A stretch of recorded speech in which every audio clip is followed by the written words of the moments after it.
Republican party of इंडियाचा Republican party of इंडियाचा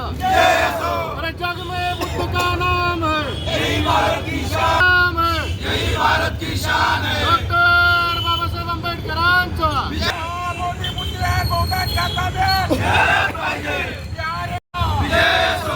Republican party of इंडियाचा राजाभाऊ सरकार तुम आगे बढ़ो, हम तुम्हारे साथ हैं। पार्टी ऑफ इंडियाचे राष्ट्रीय अध्यक्ष तथा देशाचे केंद्रीय सामाजिक न्याय राज्यमंत्री आदरणीय नामदार रामदासजी आठवले यांच्या अध्यक्षतेखाली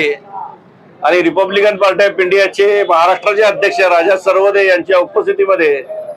रिपब्लिकन पार्टी ऑफ इंडियाच्या वर्किंग कमिटीची बैठक 6 मार्च रोजी सह्याद्री अतिथीगृह मुंबई या ठिकाणी घेण्यात आली आणि या बैठकीमध्ये बिहार राज्यातील महाबोधी बुद्ध विहार हे बौद्धांच्या ताब्यात मिळावं यासाठी संपूर्ण महाराष्ट्रामध्ये धरणे, निदर्शने आणि मोर्चाच्या माध्यमातून आंदोलन करण्याचे आदेश पक्षाने जाहीर केले। त्या अनुषंगाने या सोलापूर शहरामध्ये शहर कार्यकारिणीच्या वतीनं या ठिकाणी बिहार राज्यातील बुद्धगया येथील महाबोधी महाविहार हे बौद्धांच्या ताब्यात मिळावं या मागणीसाठी आज धरणे आंदोलनाचा कार्यक्रम या ठिकाणी आयोजित करण्यात आलेला आहे। वास्तविक पाहता देशाला स्वातंत्र्य मिळून 75 वर्ष पूर्ण झालेले, परंतु या 75 वर्षामध्ये 1949 साली झालेला जो कायदा आहे बिहार सरकारने केलेला, की बिहार सरकारने कायदा असा केलेला आहे की बुद्धगया येथील महाविहार हे बौद्धांच्या ताब्यात न देता बौद्ध समाजाचे 4 भंतेजी आणि हिंदू समाजाचे 4 महंत असे 8 लोक आणि एक बुद्धगया या ठिकाणचा जिल्हाधिकारी हा कायमचा हिंदू असला पाहिजे अशा पद्धतीचा कायदा केल्यामुळे 5 विरुद्ध 4 लोकशाही माध्यमातून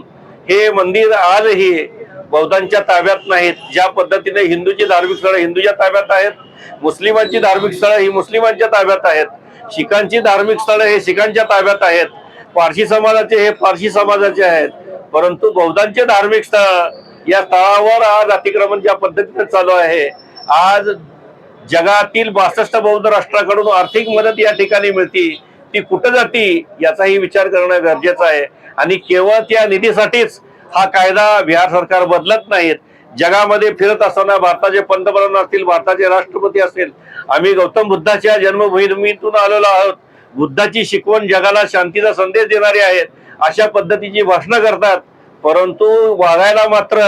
या ठिकाणी ही धार्मिक स्थळं बौद्धांच्या ताब्यात देत नाहीत। जोपर्यंत हे धार्मिक स्थळं बौद्धांच्या ताब्यात मिळत नाहीत तोपर्यंत हा संघर्ष हे आंदोलन अटळ आहेत। लवकरात लवकर या संदर्भात निर्णय घ्यावा, अन्यथा रिपब्लिकन पक्षाच्या वतीनं संपूर्ण राज्यामध्ये मोठ्या प्रमाणात आंदोलन करण्यात येईल याची सर्वांनी या ठिकाणी नोंद घ्यावी। धन्यवाद।